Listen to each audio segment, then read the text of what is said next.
پاک پڑھتا ہے اللہ تعالیٰ اس پر 10 رحمتیں نازل فرماتا ہے، اس کے 10 گناہوں کو مٹا دیتا ہے اور اس کے 10 درجات کو بلند فرماتا ہے۔ تو سبحان اللہ، ایک درود پاک پر اتنی برکتیں ہیں، تو جو کثرت سے درود پاک پڑھتے ہیں ان کو کتنی برکتیں نصیب ہوتی ہوں گی۔ تو ہم سب کو مل کر کثرت کے ساتھ درود پاک پڑھنے ہیں۔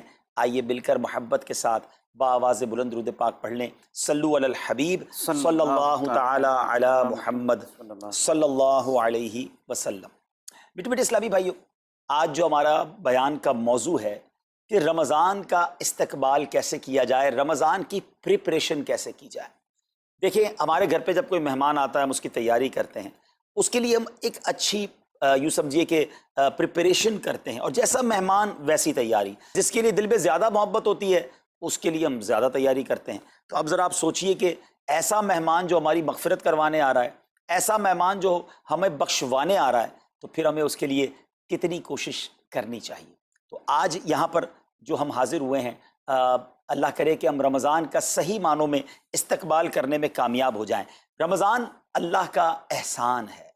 رمضان کی اہمیت کو سمجھنے کے لیے یہی کافی ہے کہ پیارے آقا علیہ الصلوۃ والسلام فرماتے ہیں کہ اگر میری امت کو معلوم ہوتا کہ رمضان کیا ہے تو وہ تمنا کرتے کہ سارا سال ہی رمضان ہو۔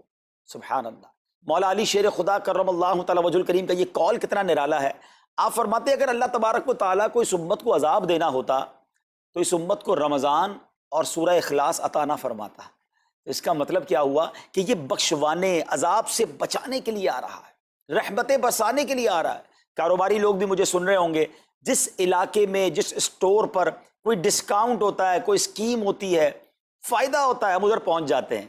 رمضان ایک ایسی اسکیم ہے، رمضان ایک ایسا بینیفٹ دیتا ہے کہ احادیث میں یہ مضمون ہے کہ فرض کا ثواب 70 گنا کر دیا جاتا ہے، نفل کا ثواب فرض کے برابر کر دیا جاتا ہے، شیطان کو بند کر دیا جاتا ہے، جہنم کو تالے لگا دی جاتے ہیں، جنت کے در کھول دیے جاتے ہیں۔ روزہ دار کے منہ سے جو اسمیل آتی ہے، جو بو آتی ہے، بعض اوقات ہم کہتے ہیں یار پیسٹ نہیں کر سکے پورا دن، منہ سے اسمیل آ رہی ہے۔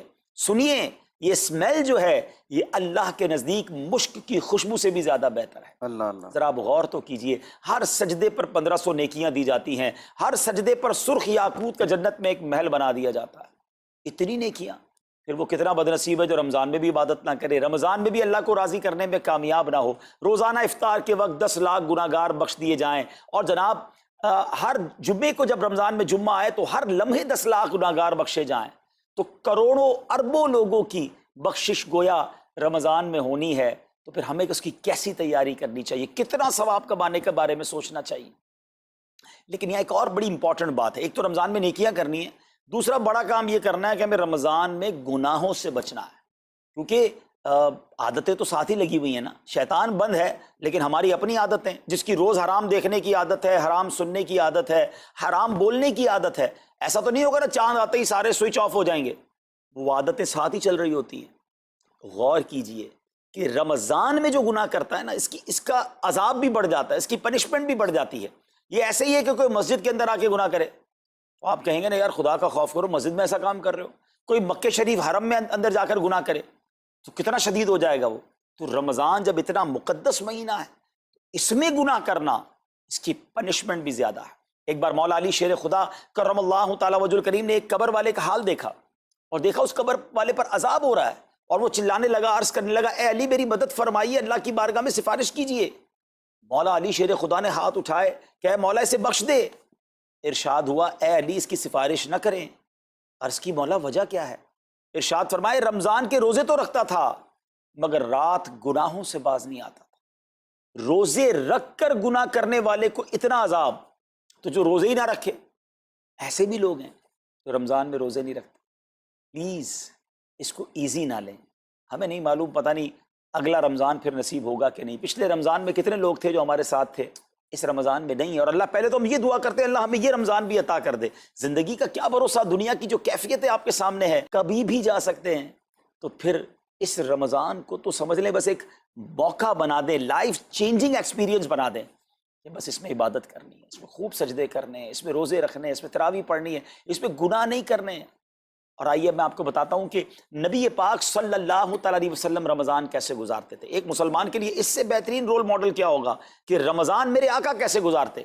تو مختلف احادیث کا جو سمری ہے وہ یہ ہے کہ نبی پاک علیہ الصلوۃ والسلام عبادت میں کمر بستہ ہو جاتے، بستر پر کم تشریف لاتے. بی بی عائشہ فرماتی ہیں کہ نبی پاک کے چہرے کا رنگ بدل جاتا تھا، متغیر ہو جاتا. کیوں؟ کہ نبی پاک پر خوف خدا طاری ہوتا. آپ گر گڑاتے، آپ رات بھر التجائیں کرتے، میرے آقا رو رو کر دعاؤں میں رمضان گزارے، چہرے کا رنگ بدل جائے. اور یہاں کچھ لوگ تو وہ ہیں کہ جن کا وزن ہی بڑھ جاتا ہے رمضان میں. اتنا کھانا کھانا ہے، سحری میں زیادہ کھانا ہے کہ سارا دن بھوکا رہنا ہے، افطار میں اس لیے زیادہ کھانا ہے کہ پورا دن بھوکا رہے تھے، پھر رات کو 2-3 بار مزید کھانا ہے کیونکہ کل روزہ رکھنا ہے. تو رمضان فوڈ فیسٹیول نہیں ہے، رمضان عبادت کے لیے آیا ہے. لوگ تیاری کر رہے ہوں گے بھی رمضان کی، وہ کیا کر رہے ہوں گے کہ افطار میں کیا پکانا ہے، سحری میں کیا پکانا ہے، کون سا آئٹم شارٹ ہے. نہیں میرے میٹھے اسلامی بھائی، یہ جو بھوک کا احساس ہے نا روزے میں، اس کی حکمت علماء نے بیان کی ہے کہ بھوک غربت کا احساس دلاتی ہے، فقیری کا احساس دلاتی ہے، بندے کا غرور تکبر بیٹھ جاتا ہے، کتنے نقاہت میں آ جاتے ہیں ہم، ہمت ہی نہیں ہوتی کوئی کام کرنے کی. تو یہ احساس دلاتی ہے کہ تیری اوقات کیا ہے، غریب کیسے زندگی گزارتا ہے، فقیر کیسے زندگی گزارتا ہے. لیکن کچھ لوگ وہ ہیں جن کو بھوک ہی نہیں لگتی کیونکہ وہ اتنا کھا لیتے ہیں یا پھر سوتے ہی رہتے ہیں. روزے کی حکمت یہ نہیں ہے. نبی پاک آنسو بہاتے تھے، آقا کا چہرے کا رنگ بدل جاتا. اور پھر بتایا کہ رمضان میں جب جبریل امین نبی پاک علیہ الصلوۃ والسلام کے پاس آتے تو آقا علیہ الصلوۃ والسلام ان کے ساتھ قرآن پاک کا دور فرماتے. اور پھر ایک اور نبی پاک کا خوبصورت انداز کہ پیارے آقا ویسے تو سب سے بڑھ کر سخی ہیں، مگر جب رمضان آتا تو نبی پاک کا دریائے سخاوت ایسے بہتا تھا جیسے تیز آندھی، بلکہ اس سے بھی زیادہ. اللہ اللہ. یہ 3-4 چیزیں آپ نے میں نے پکڑ لینی ہیں. آقا علیہ الصلوۃ والسلام کے پیچھے پیچھے جانا ہے نا جنت میں، ہم نے بھی یہ کام کرنا ہے. یہ راتیں مانگنے کی راتیں ہیں، التجا کرنے کی راتیں، سجدے کرنے کی راتیں ہیں. ہمیں تہجد بھی پڑھنی ہے، ہمیں انشاءاللہ نوافل بھی پڑھنے ہیں، اور کم از کم قرآن ایک بار تو پورا انڈرسٹینڈ تو کریں نا. تلاوت، ترجمہ، تفسیر کب کریں گے؟ بڑی بڑی ڈگریاں ہیں، بڑے بڑے پاسپورٹ اور جناب بہت سارا سرمایہ ہے، مگر ایک بار بھی قرآن پورا ترجمے اور تفسیر سے نہیں پڑھا ہوگا. بہت سارے لوگ ایسے ہیں. ذرا سوچئے نا. اچھا یہ مہینہ نزول قرآن کا مہینہ ہے، رمضان اور قرآن کو جو خاص نسبت حاصل ہے نا، تو اس مہینے میں قرآن کو پکڑ لیں. آئے ہائے، اللہ کرے رمضان قرآن کے ساتھ گزرے، ہماری صبح قرآن کے ساتھ ہو، ہماری شام قرآن کے ساتھ ہو، ہم قرآن سمجھنے والے بن جائیں. اچھا میں ایک اور بات بتاؤں آپ کو، مہینہ کتنا پیارا ہے. صرف اس مہینے میں قرآن نازل نہیں ہوا، باقی بھی جو 3 آسمانی کتابیں ہیں نا، زبور، انجیل، توریت، یہ بھی رمضان میں ہی نازل ہوئی ہیں. اللہ کریم نے ان تمام مبارک کتابوں کو نازل کرنے کے لیے رمضان کا مہینہ منتخب فرمایا. اتنا مبارک مہینہ ہے تو ہمیں خوب اس میں تلاوت قرآن کرنی. اور اب دعوت اسلامی نے کتنا آسان کر دیا، تفسیر قرآن عطا فرما دی صراط الجنان آسان اردو میں، اور پھر جناب اس کو اپلیکیشن پر بھی دے دیا، اس کے PDF بھی جاری کر دیے، ڈاؤن لوڈ کر لیں موبائل میں. اب تو آڈیو تفسیر قرآن بھی آپ کو دے دی. اگر پھر بھی سنیں نہ، پڑھیں نہ، قرآن سے دور رہیں تو یہ ٹھیک نہیں ہے. پلیز اس رمضان کو قرآن کے ساتھ گزاریے.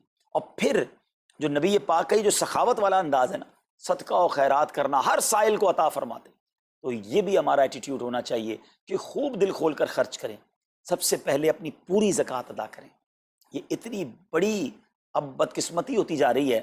ایسا فیل ہوتا ہے دنیا بھر کے تاجران اور لوگوں سے جب ہم ملتے ہیں کہ جس طرح رمضان کے علاوہ بہت تھوڑی تعداد میں مسلمان نماز پڑھتے ہیں نا 5 ٹائم، ایسا لگتا ہے اب زکوٰۃ بھی بہت کم لوگ ہی دیتے ہیں، پوری زکوٰۃ نہیں دیتے، اندازے سے نکال دی، کیلکولیشن کرتے نہیں ہیں. اور یہ بھی فیلنگز آتی ہیں کہ زکوٰۃ جتنی بڑھتی جاتی ہے نا، ہزاروں میں جس کی زکوٰۃ ہے وہ دے دیتا ہے، لاکھوں والا بھی شاید دے دیتا ہے، لیکن جب زکوٰۃ ہی کروڑوں میں پہنچ جاتی ہے نا، تو پھر یہ دل پر بھار پڑنا لگ جاتا ہے، ڈیفیکلٹ لگنا شروع ہو جاتی ہے. بندہ یہ کیوں نہیں سوچتا کہ اگر اللہ پاک نے مجھ پر لاکھوں میں زکوٰۃ ہے تو اللہ نے کروڑوں دیے ہیں تو لاکھوں میں زکوٰۃ ہے نا. اگر کروڑوں میں زکوٰۃ ہے تو اربوں ہیں تو کروڑوں میں زکوٰۃ ہے نا. زکوٰۃ کتنی ہے؟ ضروریات زندگی کی تمام چیزوں سے فارغ ہونے کے بعد جو مال تجارت، سونا چاندی، کیش یا پرائز بانڈ، یہ جو اس کی تفصیلات ہیں، اس پر 2.5% ہے. میں ایک اور لاجک سے آپ کو بات سمجھاؤں. اگر اس لاجک سے سمجھیں تو زکوٰۃ تو 1-1.5% بنتی ہے. وہ کیسے؟ ہم سب کے گھر نکل گئے، اس پہ زکوٰۃ نہیں ہے.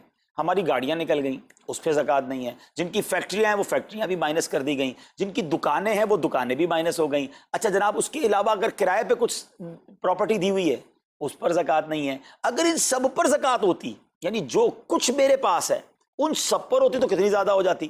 اور اتنی ساری چیزیں نکل گئیں تو پھر تو اگر ٹوٹل پد لگائیں تو یہ 1.5% ہی بنتا ہے. تو اب جب سب کچھ نکالنے کے بعد تھوڑے سے مال پر 2.5% ہے اور بھی سال میں ایک بار ہے، تو اس کو بھاری نہ سمجھیں، یہ بربادی ہے جو زکوٰۃ نہیں دیتے۔ یاد رکھیے گا حدیث پاک کا مضمون ہے کہ یہ مال کا میل ہے، جس مال سے مل جائے اس مال کو بھی برباد کر دیتا ہے۔ بربادیاں آتی ہیں، بے سکونیاں آتی ہیں، بیماریاں آتی ہیں، اور آگے جو دے دیتا ہے سبحان اللہ، اس کے بارے میں حدیث پاک میں آتا ہے کہ اپنی زکوٰۃ دے کر اپنے مالوں کو مضبوط قلعوں میں قید کر لو، اپنے مال کو سیکیور کریں۔ لوگ کہتے ہیں انشورنس ہونی چاہیے، آگ نہ لگ جائے، چوری نہ ہو جائے، ڈوب نہ جائے۔ اللہ کے حبیب علیہ الصلوۃ والسلام فرماتے ہیں، جس کا مضمون ہے کہ جب بندہ اللہ کی راہ میں خرچ کرتا ہے نا، تو وہ صدقہ بندے کے ہاتھ سے نکل کر اللہ کے دست قدرت میں چلا جاتا ہے، اور اللہ کریم تمہارے صدقوں کو پالتا ہے، جس طرح تم اپنے جانور کے بچوں کو پالتے ہو۔ بچہ ہوتا ہے نا جانور کا، بڑا ہو جاتا ہے، فرمایا بندہ کھجور کا صدقہ دے گا، اللہ پہاڑ جتنا عطا فرمائے گا، اس دن بھی ملے گا اور ملٹیپلائی ہو کر ملے گا۔ اچھا، جو ادھر خرچ کیا ادھر کیا ملے گا؟ ادھر بھی نبی پاک علیہ الصلوۃ والسلام فرماتے ہیں، جس کا مضمون ہے میں قسم کھا کر کہتا ہوں، یعنی نبی پاک تو جو فرمائے حق ہے۔ اس حدیث میں تو آقا علیہ الصلوۃ والسلام قسم اٹھا رہے ہیں کہ میں قسم کھا کر کہتا ہوں کہ اللہ کی راہ میں خرچ کرنے سے مال کم نہیں ہوتا، نہ ادھر کم ہونا ہے اور ادھر بھی ملنا ہے، تو پھر تو سودا اب کتنا نفع والا ہے۔ اور یہ آپ چیک کر لیں، پوری دنیا میں جہاں مجھے سنا جا رہا ہے کہ جو لوگ پوری زکوٰۃ دیتے ہیں نا، ان کا مال ملٹیپلائی ہوتا ہے، اگلے سال زیادہ زکوٰۃ دے رہے ہوتے ہیں۔ زیادہ زکوٰۃ کیسے ہو گئی؟ کیونکہ مال بھی بڑھ گیا، تو ادھر بھی بینیفٹ ہے، ادھر بھی بینیفٹ ہے، نقصان کا سودا ہی نہیں ہے۔ پھر چاہتے ہو بلاؤں سے بچ جائیں، تو روایتوں کا مضمون ہے کہ صدقہ بلا اور بندے کے بیچ میں آ جاتا ہے، بلا اترتی ہے، صدقہ روک لیتا ہے، لڑائی کرتا ہے اس سے، اور بندے پر بلائیں اور پرابلمز اور ڈیفیکلٹیز آنے سے اسے روکتا ہے۔ تو اگر چاہتے ہیں کہ برائیوں کے دروازے بند رہیں، چاہتے ہیں کہ بری موت سے بچیں، چاہتے ہیں کہ رزق میں اضافہ ہو، چاہتے ہیں کہ بلاؤں سے بچیں، ادھر بھی مال میں اضافہ ہو، ادھر بھی خزانے ملیں، تو اللہ کی راہ میں دل کھول کر خرچ کریں۔ اور یہ مہینہ it's the right month for generosity, یہ بہترین مہینہ ہے سخاوت کرنے کا، کیونکہ نبی پاک کا یہ انداز تھا کہ رمضان میں خوب سخاوت فرماتے۔ تو غریبوں کی مدد کریں، ایسی مدد کریں کہ چہروں پہ مسکراہٹیں آ جائیں، لوگوں کے دسترخوان اچھے ہو جائیں، ان کے گھروں میں بھی کچھ اچھے کھانے پہنچ جائیں۔ اور اس میں سب سے بہترین طریقہ یہ ہے کہ اپنے غریب رشتہ داروں کو آپ مدد کریں۔ اگر وہ مستحق ہے نا زکوٰۃ کے، تو حق ہے کہ سب سے پہلے اپنے غریب رشتہ داروں کو دیں، پھر زکوٰۃ بچ جائے تو عاشقان رسول کی عظیم الشان بڑی تحریک دعوت اسلامی آپ کے سامنے ہے، جو دین متین کی خدمت کر رہی ہے۔ جامعۃ المدینہ ہیں، مدرسے ہیں، بچے اور بچیاں عالم بن رہے ہیں، عالمہ بن رہے ہیں، حافظ بن رہے ہیں، ناظرہ قرآن، اور ان سے کوئی فیس بھی نہیں لی جا رہی۔ ہزاروں بچے فری آف کاسٹ ہمارے پاس ایکوموڈیشن رکھے ہوئے ہیں، جن کو کھانا پینا رہنا دعوت اسلامی نے دینا ہے۔ آپ ذرا سوچئے یہ امت کی کتنی بڑی خدمت ہے کہ علماء دینا، حافظ قرآن، مسجدوں کے امام یہاں سے پروڈیوس ہوتے ہیں۔ اور پھر آگے چلیں تو دعوت اسلامی نے اسلامک میڈیم اسکول بنائے دارالمدینہ، پھر سال کی 600 کے قریب مسجد دعوت اسلامی بناتی ہے۔ میڈیا کے ذریعے جو بے حیائی پھیلائی جا رہی تھی، تو مدنی چینل اردو، پھر مدنی چینل انگلش، پھر مدنی چینل بنگلہ۔ اب بچے مذہبی پروگرام اتنا غور سے نہیں دیکھتے تھے، وہ اپنے بچوں کے آئٹمز دیکھنا چاہتے تھے، تو گناہوں بھرے کارٹونز اور پروگرام سے اور پوئمز سے چھڑانے کے لیے Islamic poems, Islamic cartoons, Islamic بچوں کے پروگرام، تاکہ بچے بھی جو ہے وہ الحمدللہ بچے رہیں۔ اور اب اس کی کیا زبردست پاپولیرٹی ہے کہ آپ کڈز مدنی چینل کے یوٹیوب چینل پہ جائیں، ہمارا ایک ایک کلپ 10 ملین 12 ملینز میں دیکھا جا رہا ہے۔ تو کون دیکھ رہا ہے؟ وہ بچے جو گناہوں بھرے کارٹونز دیکھتے تھے، اب الحمدللہ اللہ رسول کی باتیں وہاں سن رہے ہیں۔ پھر آگے چلیں تو دعوت اسلامی جناب یہ دینی کاموں کے ساتھ ساتھ جو ویلفیئر کے کام کر رہی ہے، غریب مسلمانوں کی امداد کا کام، زلزلے اور سیلاب زدگان کی ریسکیو کرنے کا کام، گونگے بہرے نابینا اور معذور افراد کی ریہیبلیٹیشن کا کام، تھیلیسیمیا کے مریضوں کو خون دینے کا کام، 26 لاکھ مسلمانوں کو دنیا بھر میں راشن، کھانا، پانی صرف اس ایک سال میں دعوت اسلامی نے پہنچایا۔ تو یہ کمال کی آرگنائزیشن ہے۔ دیکھیں آپ دنیا کی بہت ساری این جی اوز کو جانتے ہوں گے، کوئی مدرسے چلاتا ہے تو مدرسے ہی چلاتا ہے، کوئی مسجد بناتا ہے تو مسجد ہی بناتا ہے، کوئی کھانا کھلاتا ہے تو کھانا ہی کھلاتا ہے، کوئی جناب غریبوں کی مدد تو وہی کام، کوئی ہاسپٹل تو ہاسپٹل۔ دعوت اسلامی ان ون امبریلا اتنے ساری ڈائیورسٹی کے ساتھ جو دین کی خدمت کر رہی ہے، دنیا میں اس کی مثال نہیں ملتی ہے۔ لاکھوں لوگوں کو دین بھی سکھایا جا رہا ہے، غیر مسلموں کو مسلمان بھی بنایا جا رہا ہے، بے عملوں کو باعمل بنایا جا رہا ہے، بے پردہ خواتین کو با پردہ بنایا جا رہا ہے، بے نمازیوں کو نمازی بنایا جا رہا ہے، ماں باپ کے نافرمان فرما بردار ہو رہے ہیں، شراب اور نشے کے عادی چھوڑ کر نمازی بن رہے ہیں، تو جہاں مریض ہیں ان کو خون بھی دیا جا رہا ہے، گھر میں بیٹھ کر میڈیا کے ذریعے اور سوشل میڈیا کے ذریعے لوگوں تک دین پہنچایا جا رہا ہے۔ تو یہ کمال کی ڈائیورسٹی ہے۔ تو میں تو سچ بتاؤں، یہ جملہ کہا کرتا ہوں کہ میرے اور آپ کے پیسوں کا نصیب ہے کہ وہ دعوت اسلامی میں لگ جائے۔ تو یہ آپ آگے بڑھیے اور دین کے اس کام میں مزید حصہ ملائیے۔ خاص طور پہ فار ایسٹ میں آپ دیکھ لیں، کوریا میں، ہانگ کانگ میں، اور جناب یہ سری لنکا میں، تھائی لینڈ میں، ملیشیا میں، کتنے جاپان میں، کتنے ملکوں میں دعوت اسلامی کام کر رہی ہے اپنی اپنی بساط کے مطابق۔ اور لیکن ابھی مزید ادارے بنانے ہمیں، ان ملکوں میں بھی بنانے، ان ملکوں میں بھی آگے بڑھنا ہے۔ تو اگر آپ بھی چاہتے ہیں کہ میرے آقا کے عشق کا پیغام، سنت رسول کا پیغام، مسلک اعلیٰ حضرت کا پیغام، نبی پاک کے دین کا پیغام پوری دنیا میں پھیلے، تو وی ہیو ٹو سپورٹ دعوت اسلامی، نہ صرف فائنینشلی، پریکٹیکلی بھی۔ ہمیں آپ بھی چاہیے، خود حصہ ملائیں نا۔ سیدنا عثمان غنی رضی اللہ تعالیٰ عنہ نے صرف مال نہیں دیا تھا، آپ پریکٹیکلی بھی نبی پاک کے ساتھ شریک ہوتے تھے نا۔ تو آپ اپنے عطیات بھی دیں، اور دنیا کے جن ملکوں میں آپ مجھے سن رہے ہیں وہ دعوت اسلامی والوں کے دست و بازو بنے۔ کمزوری کہاں نہیں ہوتی، ہاں ہمارے گھر میں کمزوری ہوتی ہے، ہم سب مل کر کام کریں گے تو کمزوریاں بھی دور ہوں گی اور ترقی آ جائے گی اور ہمیں اس کا ثواب بھی ملے گا۔ تو آج میں دنیا بھر میں جہاں مجھے دیکھ رہے ہیں، پلیز اچھی نیتیں کریں۔ اچھا ایک بات اور سن لیں، ہم بعض اوقات کیا سوچتے ہیں کہ ہمارے ملک کا خرچہ مثال کے طور پہ $20,000 ہے، وہ ہم لوگوں نے کر لیا، اب اور چندے کی کیا ضرورت ہے؟ دعوت اسلامی کسی ایک ملک کی نہیں ہے، انٹرنیشنل دعوت اسلامی کے لیے سوچیں۔ دنیا میں جہاں بھی دین کا کام ہو رہا ہے وہ میرا ہے، یہ میں اپنے ملک اور اپنی سٹی کے بارے میں سوچوں گا تو شاید میں بڑا کام نہ کر سکوں۔ آپ کو تو موقع مل رہا ہے انٹرنیشنلی مدنی کاموں میں اپنا حصہ ملائیں، تو دعوت اسلامی کو دل کھول کر سپورٹ کریں۔ ہم انشاءاللہ جتنے عطیات بڑھیں گے انشاءاللہ مزید مدنی کام بڑھانے کا ارادہ رکھتے ہیں۔ اللہ کریم اپنی بارگاہ میں ہم سب کا جمع ہونا قبول فرمائے اور دل کھول کر خرچ کرنا نصیب فرمائے، اور اس رمضان کو ہماری مغفرت کا ذریعہ بنا دے، اس رمضان کو نبی پاک علیہ الصلوۃ والسلام کے نقش قدم کے مطابق چل کر گزارنے کی توفیق عطا فرمائے۔